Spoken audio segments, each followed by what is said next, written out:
and we bought hundreds of yellow t-shirts and just gave them out. And we're like, when we start playing, just like surge the stage. This is When You Go to the Beach.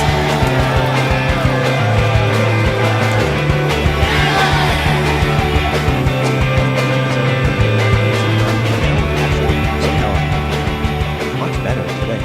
But last night, I wanted to blow my nose, and I felt bad because I'm just in between two people. And I know that's not what they want, Yeah, they're going on some like work trip or visiting family, and they're like, the last thing I need is this kid guy to get me sick. Yeah. Anyway, I am not even going to attempt to pronounce your last name, so I'm going to ask you to introduce yourself. My name is Adam Demirjian. Okay. Or demirjian. Really, however, it's up for interpretation. Every teacher and employer and acquaintance has given it their go. So, well, thanks so much for taking out your Saturday to hang out. Happy to do it.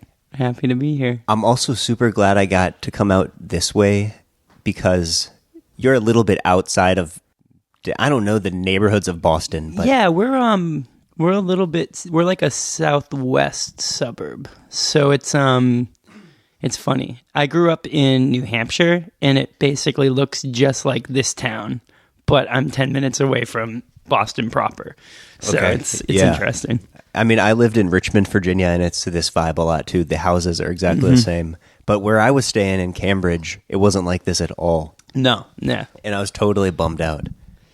I mean, Cambridge is cool, though. Cambridge has got its own thing. We rehearse in Cambridge. Oh, really? And so I'm there like every other night. Oh, but that's a hike. Yeah, we have like a funny little way of getting there. I work closer to around there. Okay, so you're used to I it. can go to our space from work really quickly. Yeah. Which is good. Last year, I got really lucky and I got to go to Paris. You make a connecting flight after you leave California, and when you're ready to get there, you look around and you notice, oh, whoa, everybody on this flight is French speaking, and it feels really cool.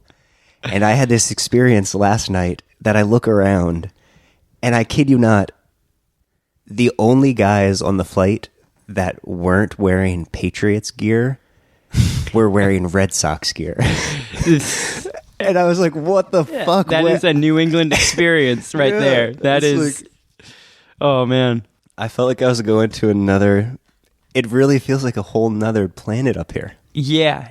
And the feeling of being on the train, like especially during like baseball season or football season, and being on the train and being surrounded by that like red and blue. Yeah. And then you're just like with headphones on, like it's almost like out of body or something. You're almost like looking down on it because it is like you're a part of like especially like me, like I'm a very, very surface level sports fan. Like I follow the Celtics primarily because friends do. And there's a lot of interesting elements to that team right now. But in terms of football or baseball, so far outside of it, and you're on this train and you're like, they're all part of something that I'm just not a part of.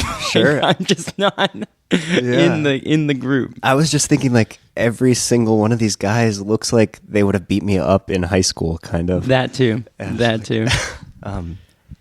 Anyway, I totally want to get into your music. Okay. And I guess maybe start old. Okay. And move up. Well, the A chord is great. There, especially when there's 3 notes in it. It's a great chord. Yeah. And it's all in a line too. You don't even have to and if you tune your guitar into a chord, I mean that's the shit. You grew up in New Hampshire? I did. Grew up very close to the New Hampshire and Massachusetts border in a very small town called Sandown. It was very, very small population. Children were very bored, so children did very bad things. It was that kind of upbringing. Was there a music scene when you were in high school around there? Well, you kind of had to. You either had to make one or find people a little bit older than you. How old are you, if you don't mind me asking? I'm 25. I turned 25 in September. Okay. Contrary to a recent private Instagram direct message I got, I am not 18 years old. So I've been really trying to up my maturity level on Instagram to avoid that DM in the future. But yeah, the music scene in that area. Like, what was the hippest band when you were in high school?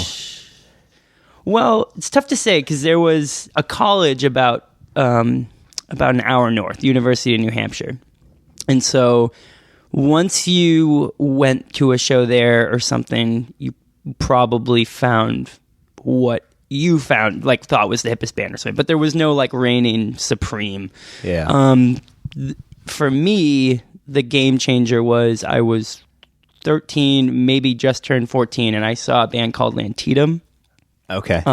At my town's town hall, like very randomly. And them and another band called Transistor. And it was a third band that played Bravo Fucking Bravo. It was their last show. And that was a really big game changer. They were all about 4 to 5 years older than me. And I would have to say it was either Lantetum or Transistor that was sort of like the top mark in New Hampshire Super at that hip. moment. Yeah, it was just, there was like I guess what people would now call screamo or scrams or something. I just thought it was like really, really like fascinating, like kinetic rock and roll. Like I didn't have enough of a knowledge of subgenres and stuff to call it anything. Sure. I'm 29. Okay. So I would have been, that was like my era of people I thought were super hip. Yeah. Were playing in music like that. Also weird. So I grew up in Virginia. Mm-hmm. The elementary school I went to was Antietam Elementary. That's awesome. Which is totally bizarre. The mascot is the Mustang, Civil War style.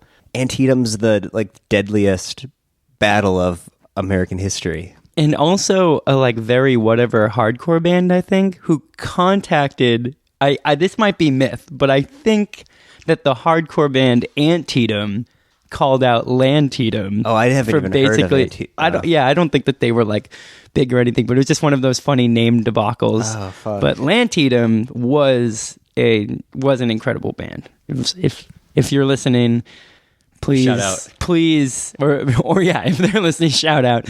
If you don't know this band, listen to Arthur Carr immediately. That era has just now, it's been long enough that it's doubled back on itself, and people think that's cool again. Yeah, me and Capris was on tour in March, and I met people in one of which in Richmond actually, who are name dropping bands that I just like knew only through social groups, like in that area From back then. Yeah, from New Hampshire and like Maine, and just kind of being like, oh, so that's now come around. Yeah. And this is someone who's maybe 19, maybe Okay, 20 yeah, years old. so weird. So yeah, it's pretty incredible. But New Hampshire had more things than I could have hoped to offer in terms of shows and bands. Another one, like huge, really awesome thing, a little bit older than me, was this dance electronic duo called Horny Vampire, who were Never heard of it. Yeah, just really great. Only had songs on they had like a cassette EP, some songs online, and then they released, I forget, it was a label out in New York, but they released this incredible self-titled 10-inch that's just, I think you could definitely find it. I don't know about on like Spotify, but it's definitely on YouTube and like is around. And it was just out of nowhere, this like very, very, very hip, very well written song structure, extremely danceable, and they would perform just blasting the instrumental tracks and both just sing over it like MC style. Oh, okay. And immediately just by saying that, anyone who knows the bands I've been in can probably draw the line of why we got in with one another, Was Brave Little Abacus your first band, or were you doing something earlier? Brave Little Abacus was not my first band. All three members of Brave Little Abacus were in a ska band together called Eggplant Dance Off. Eggplant Dance Off was my first band. Oh, that's incredible. So it was the summer after my 8th grade year, and Andrew Ryan, who played bass in Brave Little Abacus, he also lived in the little town of Sandown, and he had basically through the grapevine, or me obnoxiously like playing acoustic guitar like at lunch in junior high, like knew that I was playing music, but he had taste and I didn't have taste yet, so he wanted to jam, and then we started this ska band, which was very fulfilling. Is that up on YouTube or anything?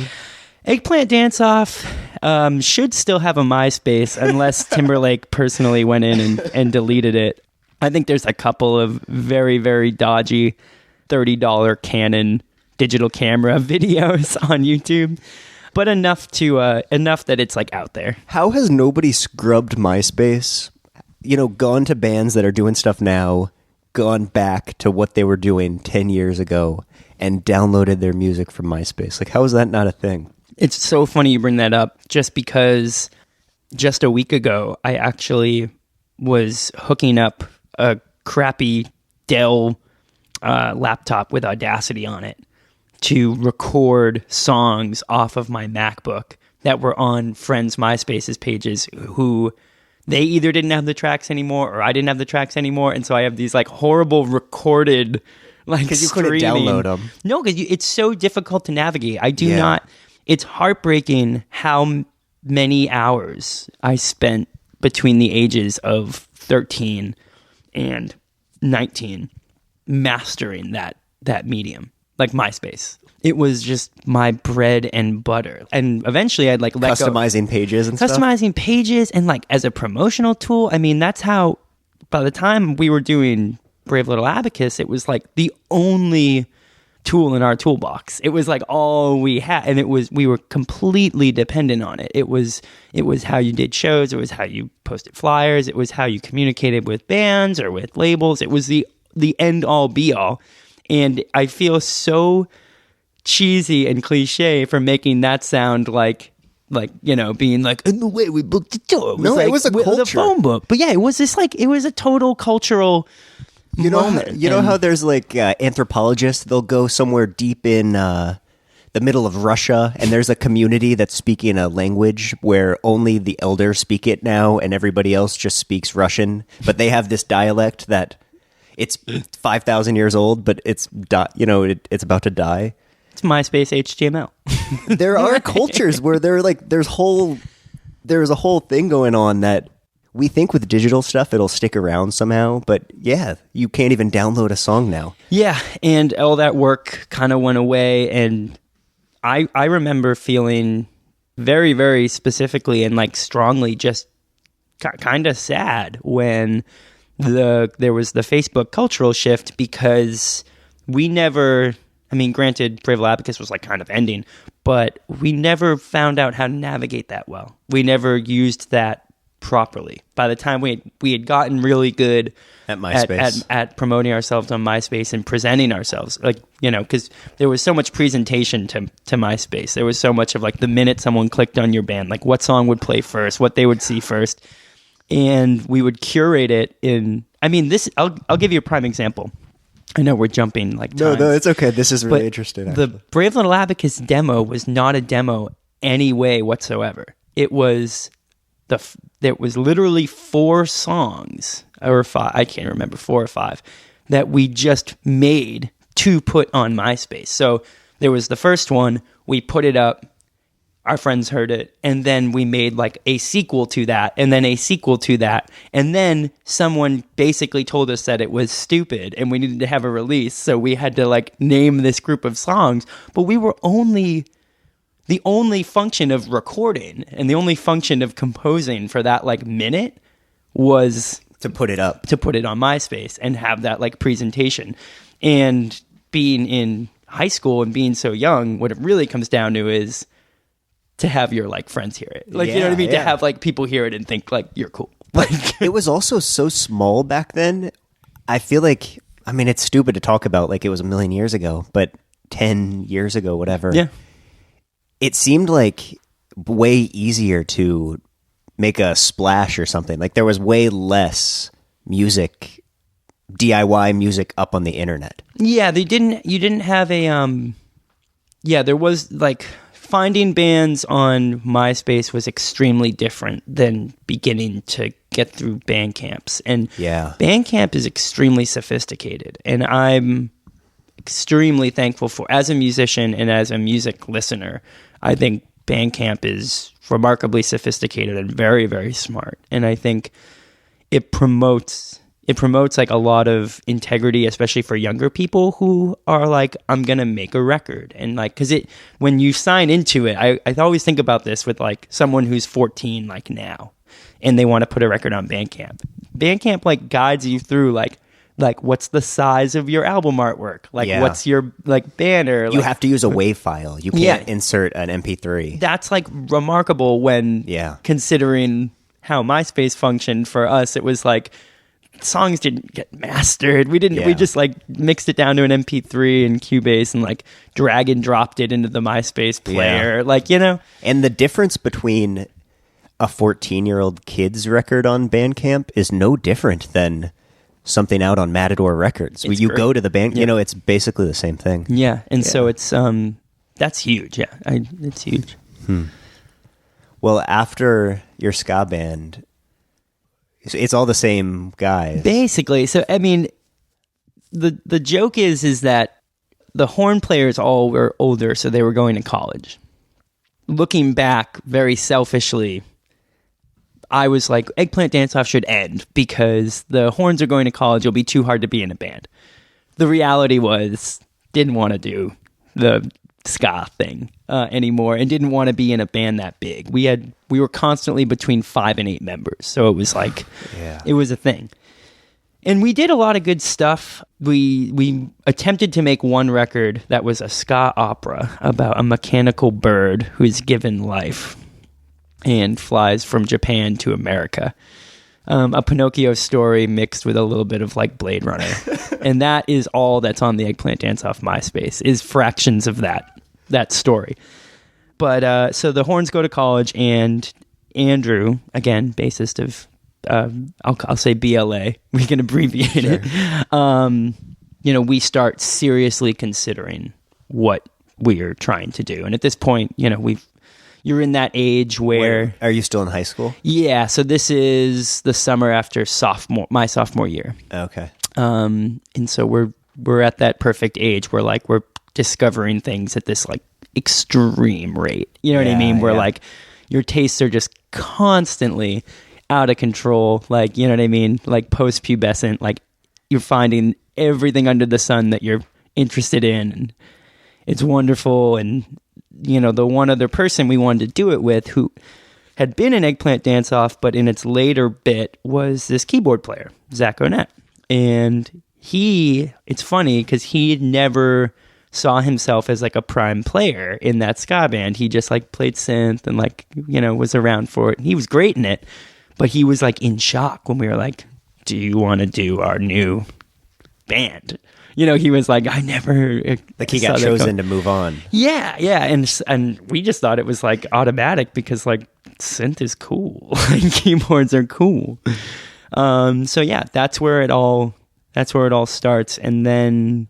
See, I'm surprised you thought that because I did not think that when I was in high school. Well, I mean, this is probably where the conversation gets kind of funny because I think that there's a massive misinterpretation of like what the three of us like listened to and what kind of band we like wanted to be. Yeah. Well, I think it's so cool. I just started getting into, I'm trying to think when I first, I don't know, maybe a year ago. And what blew me away is just how schizophrenic it was and how much it didn't sound like what I thought was cool. Which in hindsight, most of the time doesn't actually keep being cool. Yeah, coolness in music is funny. It's simultaneously timeless. Like there's things that will always be like COOL, and then there's some things that are very flash in the pan. Yeah. I do not think in any way, shape, or form when it was happening, BLA was ever cool. It's been, like, 'cause just thinking about how it operated in terms of what how shows went and who was interested and all that. But there was a certain pride in what we thought was cool, in what we thought was like. What was your? I'm trying to think. If you think Lantedum is, I feel like okay, I understand. We were exactly the same 16-year-old boy, but then I can't imagine where you're coming from. Getting sit like then I don't understand what you guys were into. Well, I guess I'll say the exact like things. A huge reason for the not having a drummer was the first, like, I guess almost decade of They Might Be Giants. Wow, that okay. was like Yeah. that was massive. Seeing footage. And another funny that we've talked about, like MySpace and moving into Bandcamp and stuff. Another thing that's happening right around this time is the amount of content available to watch on YouTube is like skyrocketing, or at least like our discovery of it. And so all of a sudden we're watching footage of John Linnell and John Flansburgh playing accordion and electric guitar. Are those the respectfully. They Might Be Giants guys? guys, Okay. yeah, with a reel-to-reel playing these massive drum and bass sounds off of like an Alesis, like HR-16 or something. Okay. And these small like Brooklyn art space crowds in like, 86, 87, just like losing it. And it just being like so cool. And the other thing with the no drummer thing was we had our ska band had a drummer who wasn't really a drummer. He was a concert trumpet player, very talented individual who just sort of played the drums. Sure. And so that was this thing we weren't entirely interested in continuing to work with. Well, it's impossible to find a drummer. Yeah, so we just decided not to. But yeah, it was footage of They Might Be Giants, and then I remember I have this clear recollection of the Flaming Lips documentary, The Fearless Freaks, came on demand, like in the free movies section, via like Sundance or something. Mm-hmm. And right after my favorite Flaming Lips record, Clouds Taste Metallic, right after that record, they didn't have a drummer. And going into Zyreka and the Soft Bulletin, there's footage of them playing with a big projector and no drummer. Like they have like backing tracks and like video backing tracks. Okay. And that was a big thing too. So those combined with just a very varied, like just weird amalgam of like tastes and stuff. I hear that. Actually, you know. now that you say it, I'm like, okay, I get how that happened. Yeah, I don't know. It was just a lot of interests like combined. So you start the band in high school and it carries itself into college? Yeah. Little Abacus officially started in summer of what would have been 2007. Summer of 2007. Okay. And then ends in, I always mess this up, but I think it ended in January 2012. Like that's when like the last show was, but it really, Okay. it was done around like 2011, that 2012, I guess. Did you guys all go to the same school? We all went to the same high school and we almost all went to the same college. Out of the three of us, Zach is the only one who like completed a college degree, but we all kind of came in and out of that. But basically, we stayed in the same area. I particularly went to the University of New Hampshire to do Brave Little Abacus. That was why To be with those guys? Yeah, I mean, I applied to like a lot of colleges my senior year. I was shopping schools to be like in at the time, like thought maybe that studying English literature and philosophy was the way to go, and I got into a good amount of schools, but at the end of the day, I chose University of New Hampshire just to do BLA. I kind of get that. And you didn't finish? No. Fast forward a few years, I left my third year to pursue music and do different things and tour and stuff. How much time were you guys spending on the band when you were in school? Too much. Really? Too much. The Brave Little Abacus was extremely driven, and What do you mean? it was all like goal and ambition like based. Like it was, we didn't know how to just like do a band and like do shows. Like every show had to be like the next like staircase of like everything was like always like too massive. We were like, and at the same time we weren't perfectionists, so it's a bad combination of ambition and half-assery. So we spent a lot of time. There was What was your I don't know. What was your ambition when you say you were like? What was your I can cite like specific things that are really like funny. what were you trying to get? I can imagine it's insane now, but I wanted to be on Discord Records. That's all I could think. You know, I be in my whole life, teenager or whatever. That's a great ambition. I mean, in hindsight, I did nothing to do that. But Okay. that's what if I could have told you when I was 20 years old what I was trying to do with my band, that's what it was. Yeah, I mean, I don't know if we could have all answered it. It just was always really big. Like, we always were thinking in records, this album. Like, it was all, it was like, there was this real elitism and pretentiousness to how we went about doing our thing. I mean, there's pictures, I don't think there's any video of it, but there's pictures of us. I mean, we played at our high school and made this like crazy, like animated, like video. This was like a battle of the bands, and we had this like backdrop that was like projected behind us, and we bought hundreds of yellow t-shirts and just gave them out to people going to the battle of the bands, and we're like, when we start playing, just like surge the stage and dance. That is so And so there's pictures of like, it's got to be like, I think it ended up being like 120 or like 130 people all wearing yellow t-shirts, just like dancing. And the audience is like teachers and parents, and they like, we don't have a drummer. They think we're just like lip syncing. You know what I mean? Like we were just, and then of course our reactions to anyone else's reactions are like, we're just a regular band. Like we were crazy. Like we were like, we actually had convinced ourselves that we were like, we're just a band. Like we're just doing this. But I don't know. I guess the main ambition was, there was a dream to tour, but the idea of what that meant was totally like ludicrous. But bands would come through that we would like book a show for and with.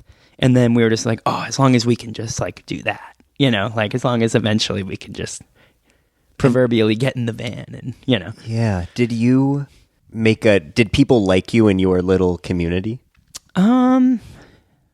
Some people, there was a lot of confusion. There was a lot of confusion about what it was we did, but I think our friends did. There were friends of ours who were very inspired by what we did and us them, and those were the coolest like relationships. Was like we did eventually have a very cool community of musicians and bands who were just all feeding off each other, and we were all fans of one another. But other than that, it took a while.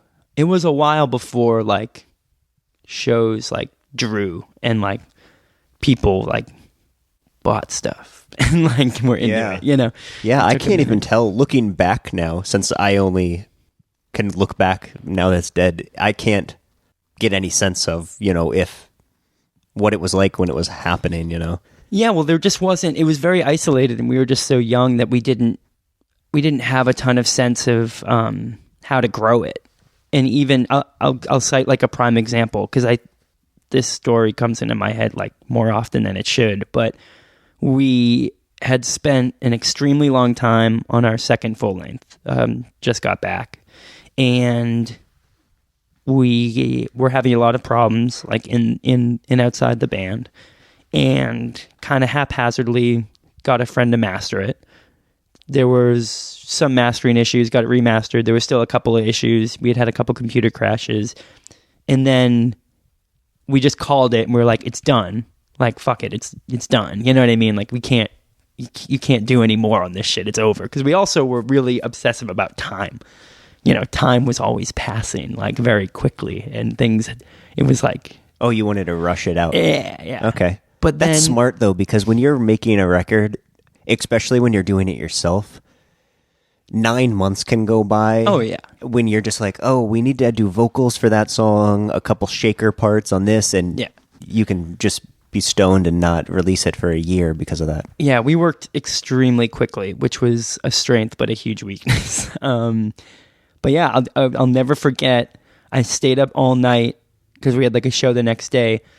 Uploading Just Got Back to Bandcamp. That was like our first. Bandcamp had just come around. Okay. And I just kind of did it, and like I think made like some social network posts and like texted a couple people.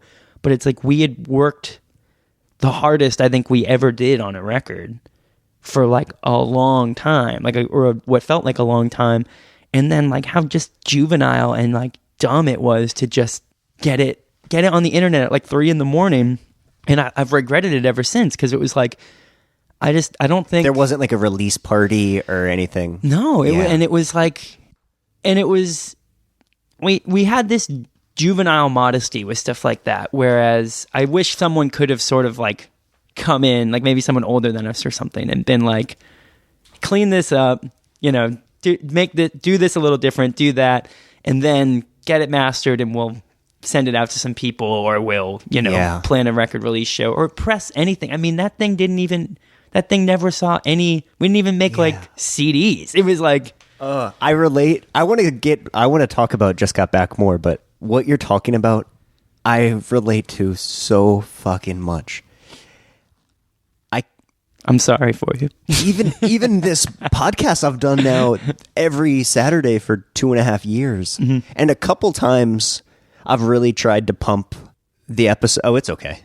A couple of times I've really tried to pump the release, you know? I still can't believe I got to hang out with Tim Kinsella, and it's fucking crazy. But yeah, exactly what you're talking about. I don't know how some people can think about the release almost more than they can think about the making of the thing or something. I'm scared I'm that person now. I'm scared that I've like 180'd. Sometimes I get really worried about that. But I think it's this fear, and it's this kind of bullshit humbleness where you're like you kind of feel like you don't deserve people to listen. I don't know what it is, but it's not good. No, it's not. And you know, we had an element of that we simultaneously wanted to see that project just like soar, but then would do something stupid like that. You know what I mean? Like of not even trying It's to scary. expose it.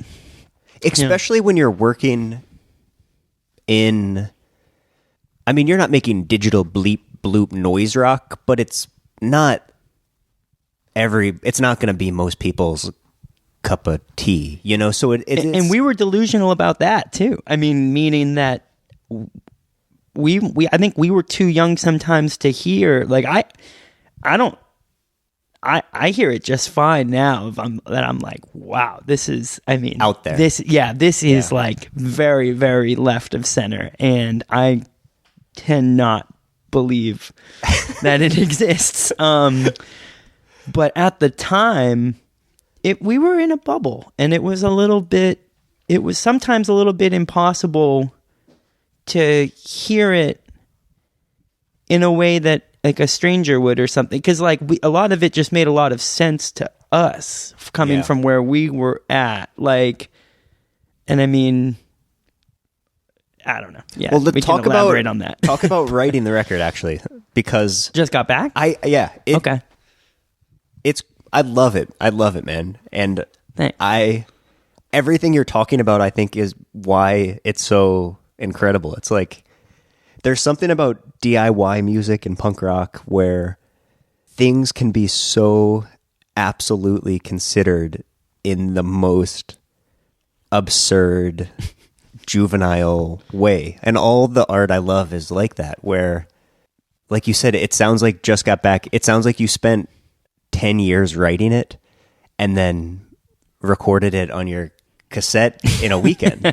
And it's like the combination of that is so beautiful, I think. Yeah. I mean, that's really well put. That's awesome. Writing, I mostly wrote BLA's material like very isolated, like very, very isolated on my own, like at its core. And then I would take it to Zach and Andrew, and it would get what now I would refer to as like arranged and like manipulated. Whereas Zach would write like all these keyboard arrangements and they would all like come together. Andrew and I would like, delegate like what the bass would do where, like what percussion was like, what sampling was like. And Just Got Back was different. Just Got Back all of a sudden was, I was living at my parents' house. I was commuting to my first semester of college. Zach was studying abroad in Italy. Andrew had a lot going on between like work and like a relationship he was in, and we didn't see each other like as much as we probably should have, like while like our dude Zach was in Italy. And so we were all working on a bunch of different projects, and I was just kind of driving around because I like commuted to school, just sort of like driving around in this pickup truck I had and spending like nights like alone at my parents' house, just making this record without a lot of,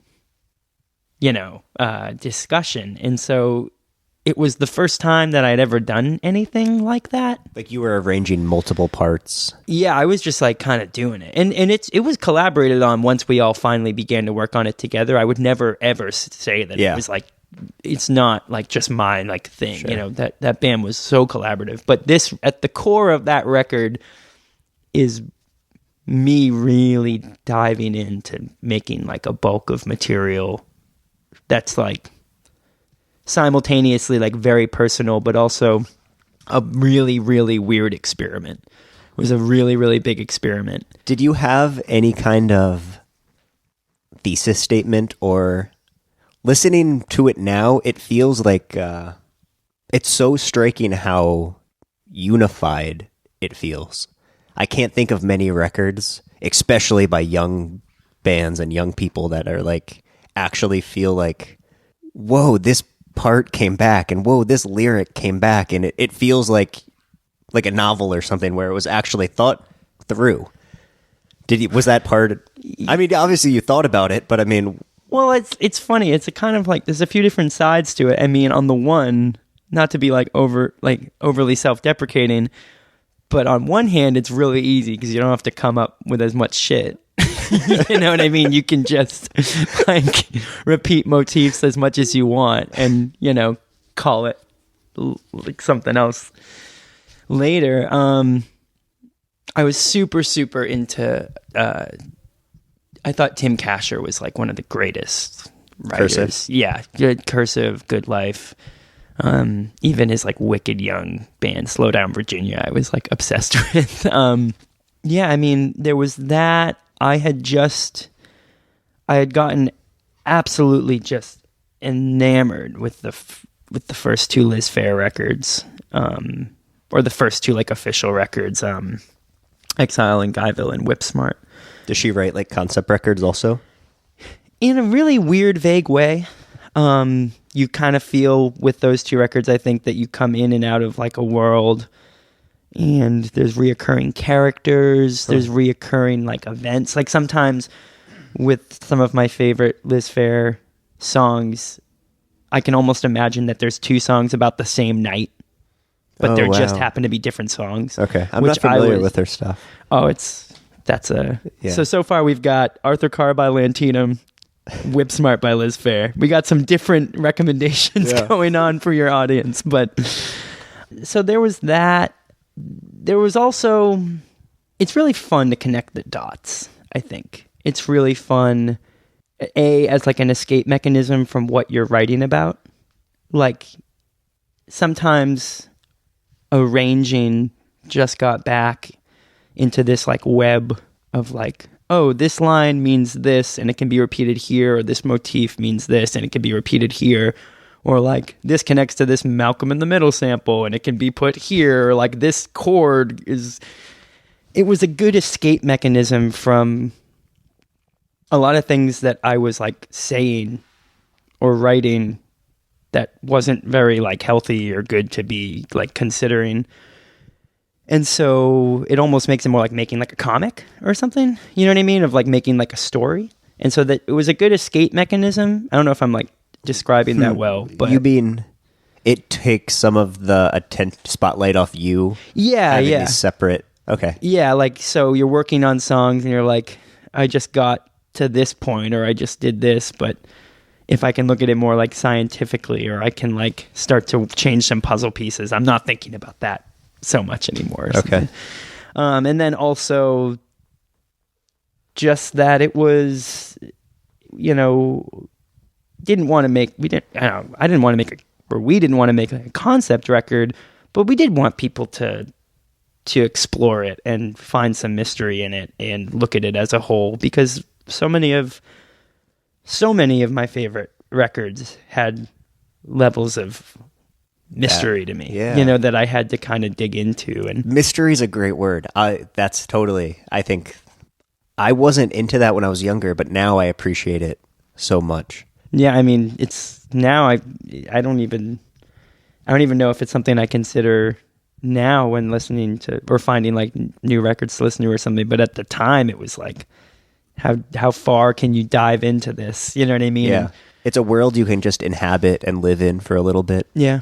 And that's cool on the artist side of things, and hopefully the audiences. I think we, especially on that record, inhabited this like funny little world while making it, and definitely wanted someone else to be able to do that. So you're living at home. Yeah, I'm living at home. Away from your bandmates. Yeah. And then, so I write the bulk of it. Zach gets back from Italy. The band basically implodes on New Year's Day of 2010. Yes. After the record's written, before it's recorded. Yeah, no one's heard any of this material. Like, I have all these demos, and I've been like, you know. Oh, you demo all the songs out? I demoed a lot of them. What does that look like? Then it was me and an acoustic guitar on cassette, or me on a keyboard on cassette. It was not like... How do those sound?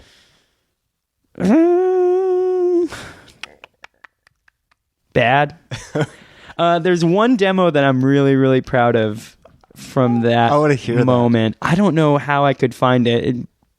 Probably on a cassette at my parents' house, but there's one, because this was just like single track cassette. I just had like a Radio Shack, like, this were not like sophisticated. Not what you have over in the corner. No. So this is just like little Radio Shack mic and single track, just like as if something like we would 30 years ago be using to do this interview. There's one of like a keyboard and drum machine jam that's like the weird, how do I describe it? Like 30 seconds into the first track off Just Got Back, it like gets into this like samba-ish, like weird, like keyboard part. Yeah. There's like a 20-minute tape of just that idea being fleshed out. And it's like actually pretty fun. And it's on like this weird organ I had and like a Casio. You gotta find those. I do have to find those. I'm a little bit bad sometimes with the past. I don't keep the best track. I've been on a kick of like finding old pictures and stuff. I have like a pile of like photographs over there that I just rescued from my parents' house. Do you delete stuff after you record it? Oh, BLA was so infamous of that. It was like the worst thing. I've done that. I've recorded like entire records by myself. I mean, not great, just being 17 and recording, but I don't know what that impulse is. I'm kind of fortunate. I don't really have that anymore. I don't have that like destructive, like burn it all to the ground tendency, but I did, and we did. We were very like, just complete forward. But anyway, what do you mean you have a breakdown? You have this record written, and then your band, like internal fights, or just like not wanting to do it anymore? Basically, the band basically breaks up on New Year's Day for a bunch of reasons, and we're not even angry at each other. That's like the craziest part. It's more so a mirror's been held up to what the last few months have looked like. Zach is like, career oriented, so it was awesome for him to go to Italy with school. Andrew doesn't know where he's at with like music. I've been writing this record, but doing it alone makes me kind of wonder like what the point of the band is. And then you're 19, right? I'm 19 years old. Yeah, so it's like a tumultuous time. Wait a sec. I think I'm 18 at that point. I don't know. I'll never know. 18, 19, probably about to turn 19. But we just basically, we simultaneously decide it's over and then hug it out and say, no, we're going to make this record. And so it's basically, the idea is probably the last thing, Okay. And that makes sense. And making it is simultaneously really, really good for us. And while we make it, we play some of the like best shows we ever played. We meet some of the best people we ever met. And then it's also like, it's really, really hard because that record was made totally mobile.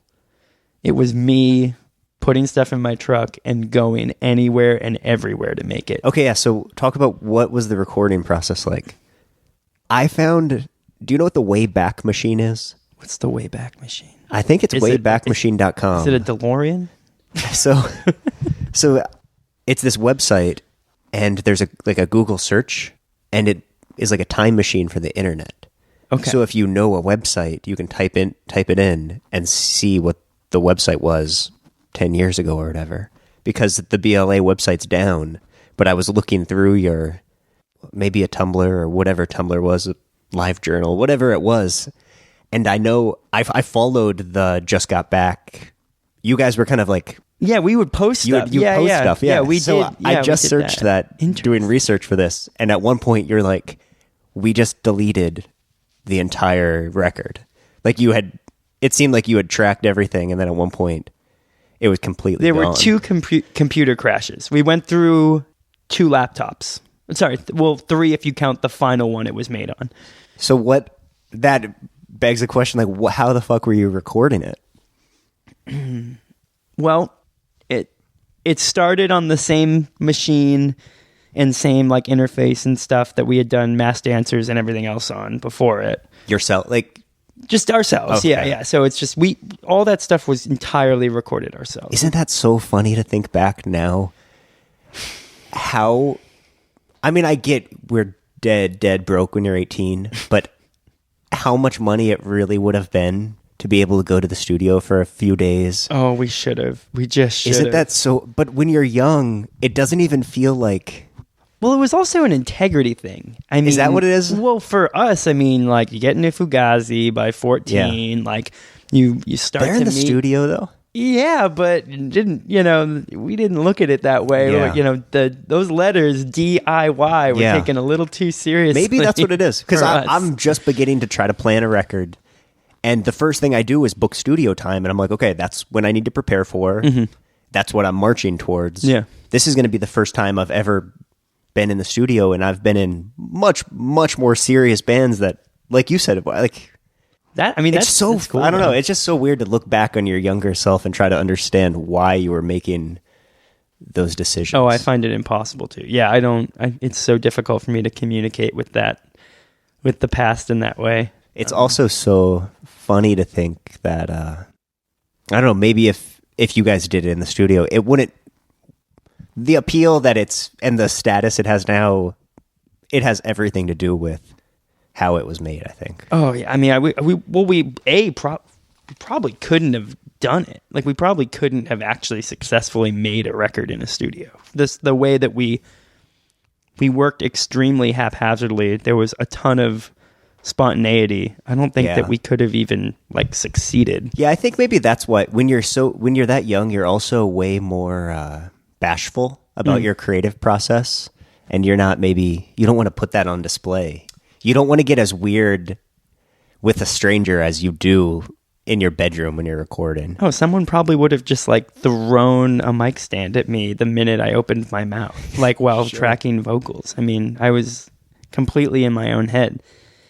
But yeah, I mean, So you record on your own personal a tower computer? no, they were all laptops. Okay. Basically, my dad has always been in high tech sales and he had friends who would refurb like a Windows 95 machine or like an old HP, like old Gateway, like basically like we're talking the quality of laptops that you see like a junior high school have like 20 of. You know what I mean? Yeah. Like word processing only. And here I am running a student version, like an academic discount version of Cubase SE3, I think it was called. And, whatever Tascam interface and, that one Rode NT1 that I have like duct taped over there and that I've had forever. It was one of those like USB sound card things that you would record into?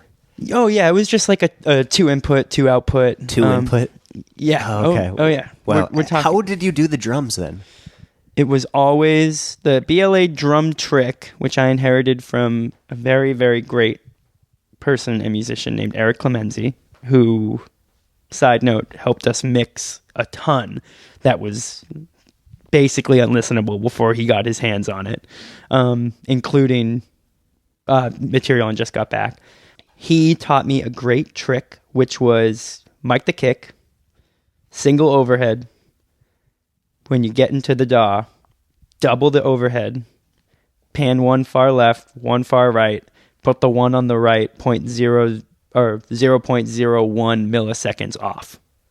It'll just space it out. Yeah, okay. And then double that track as much as you need to try to isolate the snare. And that's how you recorded, that's how all the drums are recorded? On Just Got Back. That's so funny. Just like in a room like this, basically? Yeah, they were done primarily at the drums were done primarily at my parents' house just because it's tucked away enough that you could get away with like the noise of takes. But who was playing? I played the drums. Okay. Are you a drummer? I have been at different times. Okay. I play any of the acoustic drums in BLA I played. Oh, wow. So how would you do it? You would lay down a click? Usually had a click, sometimes a guitar scratch track, and then sometimes, but very rarely, no click at all, just because on some songs in that band that had more of like a tempo stuff? Yeah, like weird tempo, like abnormal tempo changes or like time changes, I wouldn't want to make like the click map. So that sucks. I'd either punch in and out a ton, or I would just kind of be like, I got this, I'll just play, Whoa. But yeah, so drums were done like that. Bass was primarily DI'd, but we would experiment with a couple of amps. I was just kind of starting to understand what a room mic would do with guitars. We also, I think a huge sound thing of that record, for better or worse, is we stopped DIing the keyboard and started recording it through amps to give it more like cut or something. So a lot of people that I've talked to about that record are like really amazed at the like what they think are like maybe like patches we like worked really hard on, or like weird analog gear or something. But it was always just like, I mean, we designed the patches, but it was always just this Alesis Micron, but through like An amp. So it has some gain and stuff. Yeah, it has like the keyboards have a certain girth on that record simply from being through a guitar amp. And then you lose. What's losing the stuff? Like, so the first computer crash, and we had already gone through this. Like, we should have at this point had like an external hard drive. Yeah. Like, we were just so dumb. This is before Dropbox and everything too. Oh yeah, like there's no. I mean, we're still burning like early mixes of these tracks on CDRs so that we can each listen to them in our car. But So the first computer crash is not that significant. We lose, everything sticks around except the track we were working on, which is a song that ended up not even being on the record. And we weren't that bummed about it because we didn't really like it. So, okay. So that one's fine. The second crash is like very, very weird, where for whatever reason we get like the blue screen of death and it backs the hard drive up just like, I don't know, like a month or something. I still to this day don't understand it. And everything's there except 2 folders of stems. And so there's 2 songs on the record. And I think just for fun's sake, I'm not going to say which ones.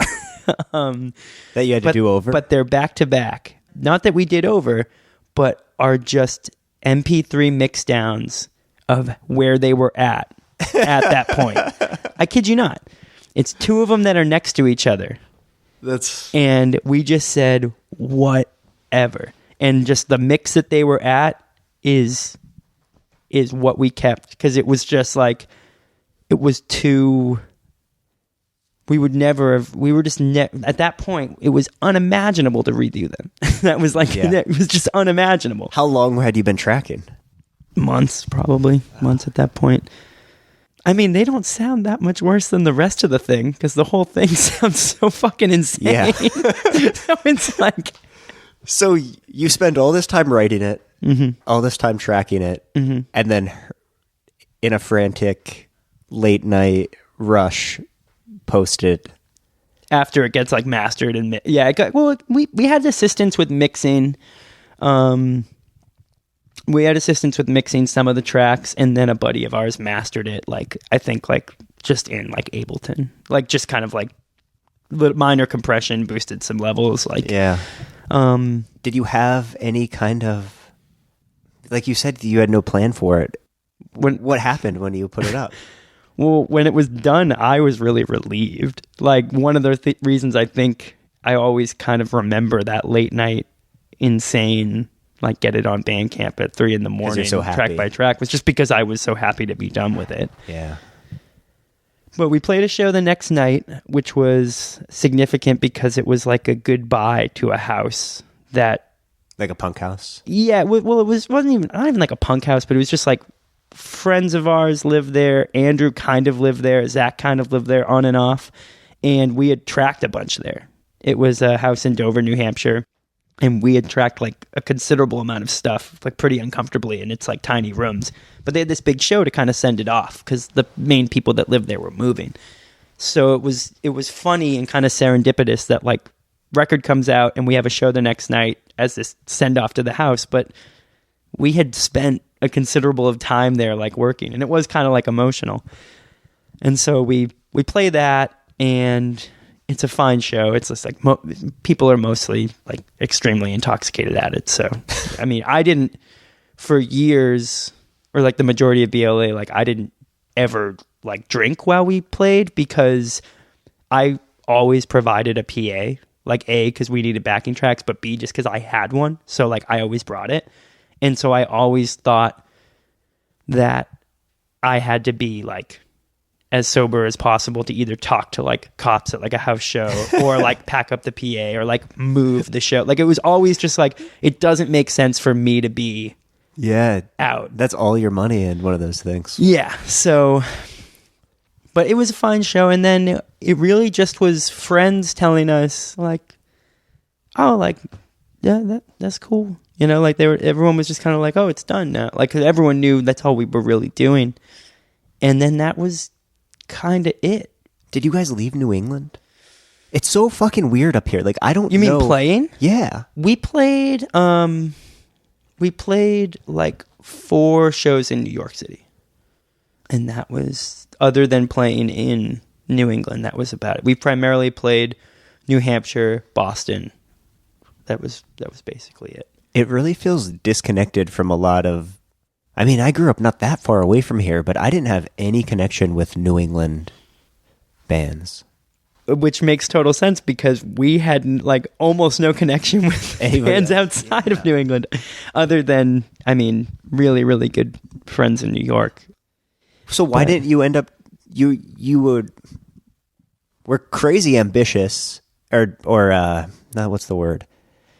For a band that young to put out full-length records, I think is pretty fucking nuts, because most of the bands I was in and my friends, we put out those like 5-song, you call them EPs, but they're just like, these are the songs that we play when we play shows. Yeah. They weren't a full, so you were kind of productive enough to do that. What stopped you from touring and stuff? Well, we tried.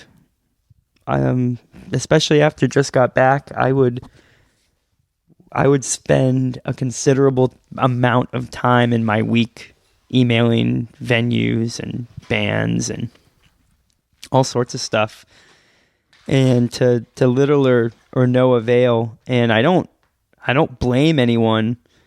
You know, I don't want that to come off in any way that like I sent so many emails that no one responded to. But there's always some people. The band always takes different. Everybody takes a different job. There's always one guy that's the emailer. Oh yeah, no, and I did that stuff, and I liked doing that stuff. I liked leading that band. It was very up and down and topsy turvy and stressful, but at the end of the day, it's all I wanted to do. You know what I mean? I formed my life in those years just around doing it. But yeah, no, I don't know what the disconnect was, because we would host touring bands. Because we booked so many shows like in our area. We would rent out halls or like via a friend who booked at like that college we went to. But we would host bands and we'd get like along with them really well, and everything would be awesome. But then they would like give us contacts or something, and we would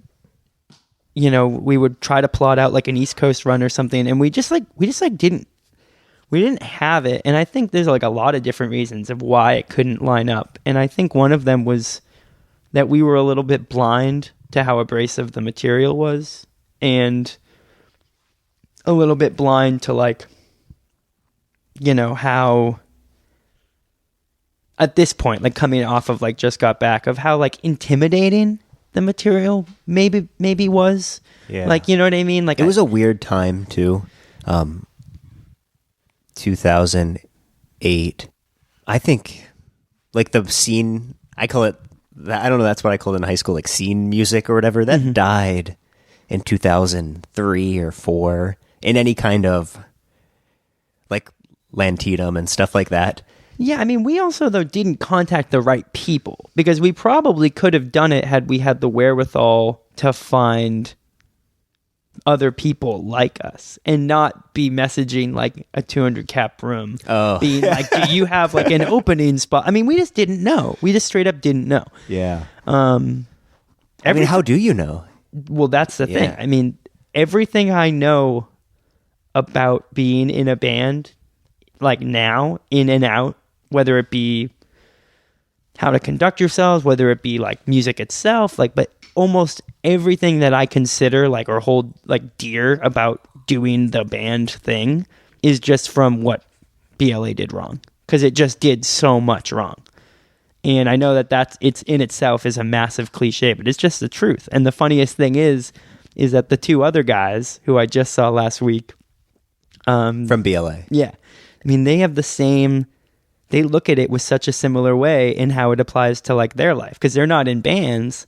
But like we can all sit and just laugh at how much we literally do the opposite, personally and professionally, as what the Brave Little Abacus did as a unit. I wonder if maybe that's just your your early 20s. That's without how you a doubt. Feel. Yeah, because I'm constantly. I was talking about a record and stuff, but that's not super serious. I totally think back to my bands in my early 20s and how much I fucked up and how much I didn't promote it when I should have, or didn't align yourself with the people that you should have. Mm-hmm. I don't know where I'm going with that. Maybe when you look back, though, that's a tricky thing. It's a tricky thing.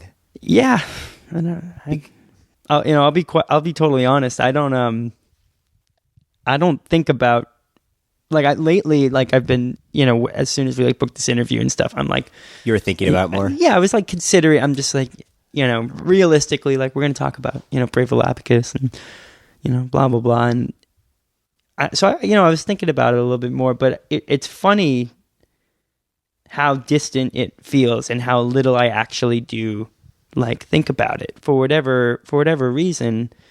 And I don't even think it's a particular reason. It's because it's not like I'm not like, oh, like so bad to think about, or like it's nothing like that. It's just it is a past. It's a past life. No, for sure. And if you're gonna be a creative person, you can't focus on the past because it just fucking kills you. Yeah, it's not the way to go. Yeah, and it's not a productive way to be making in the present. Yeah. To look in the past, like once you're doing that, I don't know. Well, you can wallow in it a lot. You know, you can, and yeah. There's for sure different types of artists, and the kind that is constantly trying to recreate what they were doing when they were like 19 is not totally very cool. Yeah, that would be pretty hard for me to do. Yeah. That would be like, I would have to really try to do that. Yeah. It would be work. It's intoxicating for me though. I have always been like incredibly nostalgic, and it's intoxicating to think about my like 20-year-old self and what I was doing. And I fight it, but I constantly think like, I kind of feel like I had wisdom back then that somehow I lost. Yeah, well, to a certain extent, I can agree with that. There's certain organic elements to what like was going on, like what I chose to do, or like what chose me at that point that seems impossible now. Like the pace at which we worked, or like certain decisions, there is a silver lining to a ton of that. Mm-hmm. That's like, well, now, you know what I mean? Like one email can, take me an hour, if it's like totally going to the right place, or, Yeah, that night, your like youthful naivety is, it's really liberating in a way, I guess. Yes. And you don't know it at the time. Yeah. Which is another thing that makes it really, really special, is you're not even considering it. You know what I mean? Yeah. But that's why people love Just Got Back, or Minor Threat, or whatever like super youthful thing that it sounds like being 18, and that's like really fucking great. I think that's something that we did. I'm hesitant to say that band accomplished anything, because accomplishments make it.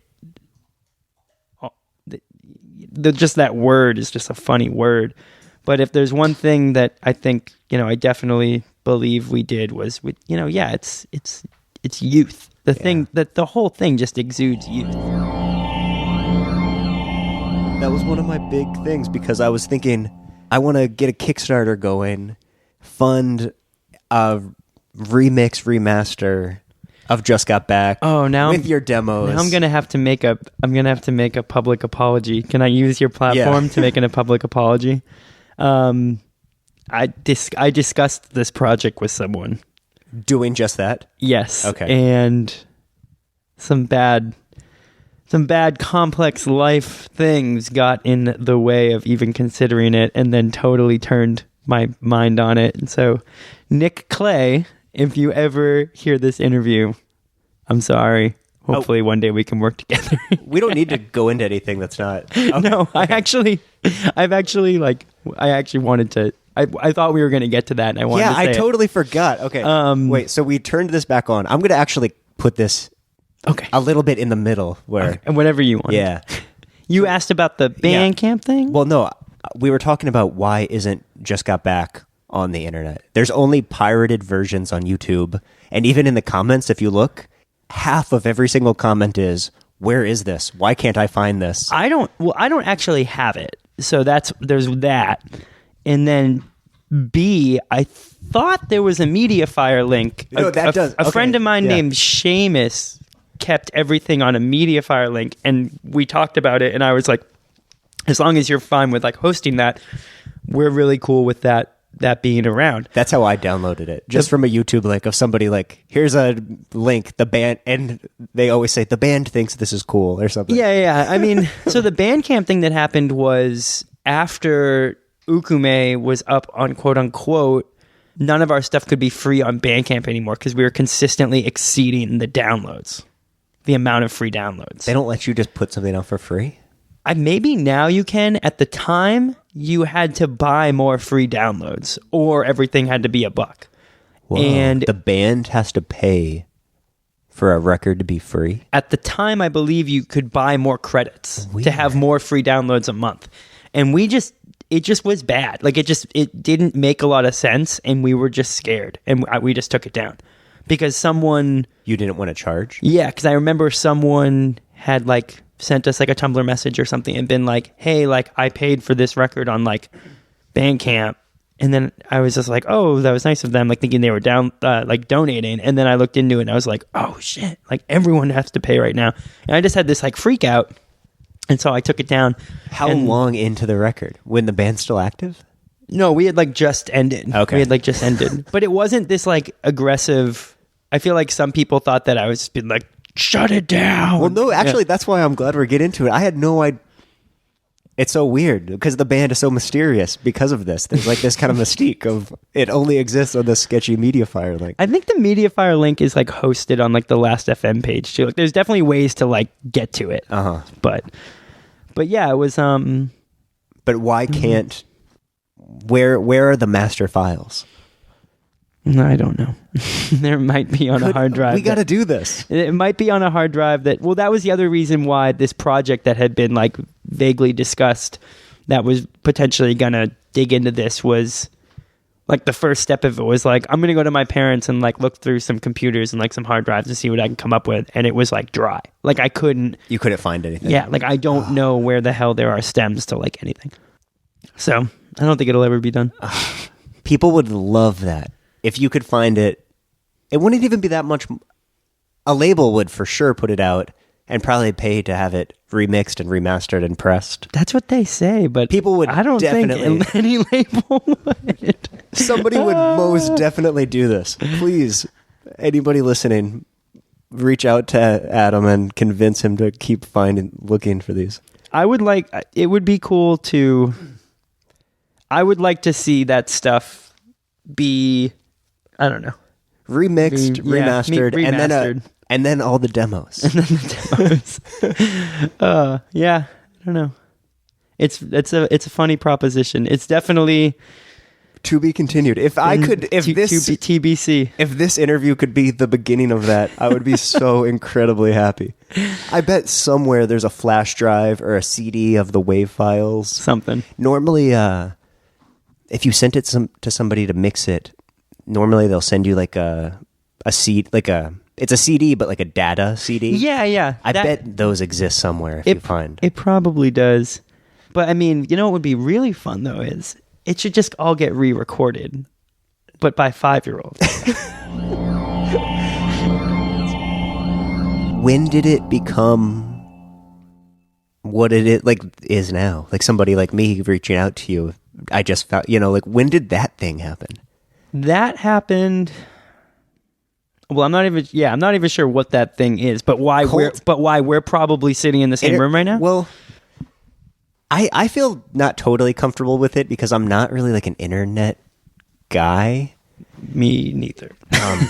Me neither. More so I am just because I don't know. That's how you find music and stuff. Yeah. But I'm not like a message board. I don't understand the culture very much. No, me neither. But I am totally fascinated by stuff that reaches cult status, I guess. And I'd say Just Got Back.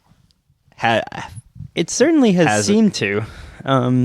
Like how that happens is so fucking bizarre. I think in our case it's pretty simple, or at least like the catalyst was our last record being put on quote unquote, which is Jeff Rosenstock's online donation based record label.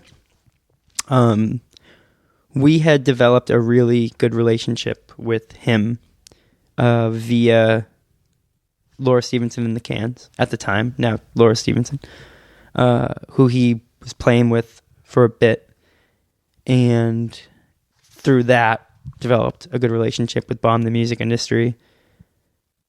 And he believed in the thing and knew that we were working on our last record, which was The last EP. The EP, the 7-inch Ukume. And he hosted that, and that, without any doubts, the catalyst, because that was one of the only things we ever did that actually put us somewhere that we wasn't down the street, to new communities. Yeah, new communities and people who would never have in a million years ever heard of this little band. So that's the catalyst for it. What it is that causes I don't know people if to DM me and be like, "Are you 17 or 18 years old?" Like, I don't know. I think it's it's definitely part of like YouTube culture that I don't totally get. Yeah, there's some stuff that's been brought to my attention that kind of combines that band and some, I guess, meme territory. Yeah, I don't know. As you could call it, that it doesn't make me feel very good about things. Well, because internet stuff can so quickly become really, I don't know, just not positive feeling. Yeah, I mean, I don't know. Oh, another thing, I will say, just speaking like in a tactile way of like thing A caused thing B. Another thing I think also happened was a friend of ours named Tai Ueda filmed our last show and did like a really good job. I saw that. He like edited it with actual stuff. Exactly. Yeah. And he was like so young at the time. He's got to be like 3 or more years younger than me. And it was amazing that he documented that for us. And it was like, totally. Yeah, like the song titles come up. Yeah. It's okay, like, I saw that. And it was really special that he did that. That thing circulated a good amount. And really? I think that was kind of promotional in and of itself. But I don't know. I mean, I can't comment a lot on where it's at because I'm not sure. You know what I mean? Like friends of mine usually alert me, as friends do when something pops up in their, territory of like the internet or something that they're like, this is funny. Like I think one of the most recent things was someone's yearbook quote was a Little Abacus lyric, and that's like a meme in and of itself.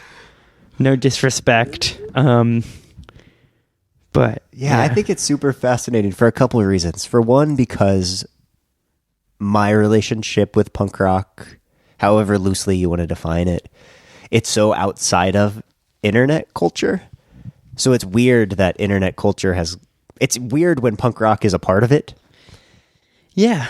And it's also weird thinking about how, I don't know if art has always been like this, but how quickly the creator gets divorced from their creation and how a thing can really take on a life of its own. And at this point, you're in a different life now. Oh, yeah. My ex is like in Australia. We haven't spoken years. But tens of thousands the Just Got Back, it's on YouTube a couple times. At least 100,000 people have listened to it, which is incredible for such a niche genre thing. Yeah. That's weird. Have you ever heard of Nightcore? No. So Nightcore is like... I'm not going to do it justice in describing it, but I guess it's like anime related, but it's like songs like wicked sped up so much with like kind of like a very like modern, weird, like anime background. Usually just like an image. There's like 10 BLA Nightcore videos. Okay. Yeah. That's actually, that's part of its internet. I don't know anything about anime or video games or any of that stuff, but I know those communities have also latched onto it. Yeah. I don't know what we can talk. I have to bring it up just because it's such a Yeah, It's such a thing. And I feel really terrible because I'm kind of like falling into this couch right now just thinking about the internet. No, but I'll talk now. But it's funny because it's like you want people to hear your stuff, but then it's also it's so related to why we're afraid of marketing our stuff, because the second you do, it's out of your hands like this. And it feels so weird for such a personal... I mean, I don't know what it means to you, but it's obviously so intensely personal to be, I don't know, in 100,000 YouTube. Yeah, well, I mean, I'll be totally honest with this. I was a kid in that band, and I'll never really not think that I was a kid in that band. And if this type of response or attachment to it had been there when I was a kid, I can't call it on like how it would have felt. It could have felt like incredible, or it could have been like, we're like a punk rock band, like we're, you know what I mean? Like it's not this or something. So I don't know, but not being a kid, being older and, you know, having been in different bands and doing different things with my life, it's very easy to accept, and I don't even think about it. Sure. Every once in a while, something kind of funny happens. Like a lot of people ask me about, like I kind of had to kind of formally request that someone take down some merch they had, like bootleg merch they had made of, the Little Abacus on the internet, and it's not. And it's funny because I didn't do it because I'm selling anything related to the Little Abacus, nor did it ever even really sell anything at all. But more so just that I would never want anyone to think that I was profiting off of that band. Yeah, or was 7 years later or whatever, yeah. And so what kind of hurt about it was... and you don't want to feel like the man. Yeah. And so there's some funny stuff like that. But I think we do live in an age where, what you said about the artist being divorced from their work, like in this pace at which that can happen. I think we live in an age where that is very common, and it can so quickly manifest itself, across the internet and across like all these communities and stuff and age groups, and anyone in any place can find what they want in it. I mean, I remember when we pressed that 7-inch, I remember mailing some to France. I remember mailing some to Japan, just being like, what the fuck? Like, I did not understand that at all. And it was fascinating. And it'd be more so now, I think, because the world is even more connected. Yeah, no, that's true. And, but it's great. There's nothing bad I can say about it. Do I feel a part of it, or do I feel like I have any hand in it? No. Yeah. I feel no connection to it whatsoever, and not in and I mean that with no disrespect or no, like, there's no jadedness. No, yeah. Like, it makes sense. I've talked to a few people now who have kind of a record similar, and I think everybody kind of feels the same way. Yeah. It's just, I feel very little connection to, like, where that band is in my memory is just like my little thing. Yeah. You know what I mean? Yeah. And like, it's just totally different. But before we drilled all that to the death or to the ground, a couple things. The album art, where's the image from? It's a picture of my dad. My parents had their honeymoon was them driving across the country, and that's him. Like a picture my mom took of my dad, him coming out of a convenience store, like gas station. Oh wow! It's a iconic thing. I think it's a really great cover. Your band now, do people expect it to be that?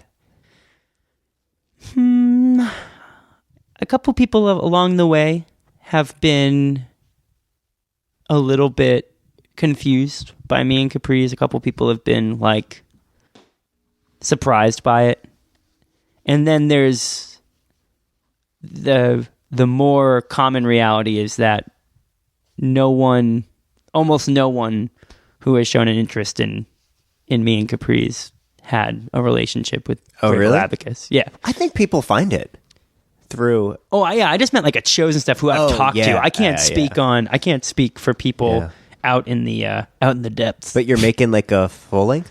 Yep, we are in the final writing / arrangement stages. Back to that studio time discussion. Yeah. We're booking studio time for a good amount of the spring. Sweet. Very excited. Around here? Actually, we plan on recording the bulk of it in Philly with cool. someone that we're really excited to work with. So much music happened in Philly. It's crazy. Yeah. The person that we've been in contact with, they own a really neat studio, and we're like big fans of his work. And, Yeah. I was there for like 3 days. Every night I was there, and it wasn't even all a weekend. It was, Wednesday, Thursday, Friday or something. There were like 2 or 3 shows every night that it was not only like I'm interested in, but like, whoa, like that's a cool show happening. It's incredible. Yeah. A ton of good bands in Philly. When we were on tour, another area, it's awesome to hear you talk about Virginia. We had the best time ever in Richmond and met Richmond is the best. We met like 15 bands we fell in love with in one night. Like, that's where I'm going to record. Oh, awesome. Whoa. I don't know. I think we covered a lot. We went far. Yeah. We went very far. Was there anything else that we should... It's hard because it's like there's so much to touch upon. But yeah, I feel good. I think that was great. I feel great too. And you got me orange juice. Yeah. Which is vitamin C. A beautiful thing. Okay, awesome. Well, thank you very much, Adam. Yeah, thank you. Later. I left the bar bit after midnight. Nothing on me but a chip and a scrape. Blood on my hands, seen a spell out you're alright. But you were wanting me to expect it late. Said look again at the jackets and outline of everything you are but your face. Come on and help me out. I'm making history down south. Come on and help me out.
too much more than class. Wanted to dance, but I hardly loved you, let alone knew you, or gave up the time.